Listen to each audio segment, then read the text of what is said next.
C'est un avion humanitaire d'urgence qui est arrivé à Goma, le premier d'un pont aérien annoncé par l'Union européenne. À son bord, quelques 35 tonnes d'équipements, des tentes, matelas, kits d'hygiène ou encore du matériel médical. Dans la ville de Goma, les déplacés internes manquent de tout.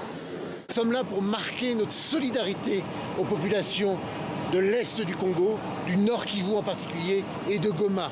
C'est très important que nous puissions éclairer le monde sur ce qui se passe et sur ces mouvements de déplacés. Nous en parlions tout à l'heure avec monsieur le gouverneur. Il y a près de 600 000 déplacés ici, dans la ville de Goma. Il y a sur 1 million d'habitants, il y a 600 000 déplacés qui sont ici accueillis à Goma et dans ses alentours.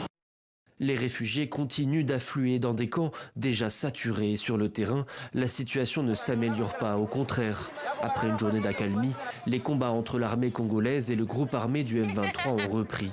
La ville de Goma est de plus en plus isolée.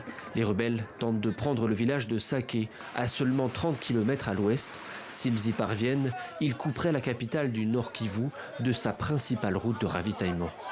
C'est vraiment dramatique. Pour l'instant, le vœu de notre population est bien sûr de recevoir des aides humanitaires, mais leur souhait est de rentrer plus vite que possible dans leur milieu d'origine.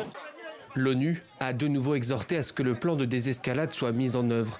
Ceux qui ne le respecteront pas s'exposent à des sanctions, a ajouté l'ambassadeur de France en RDC.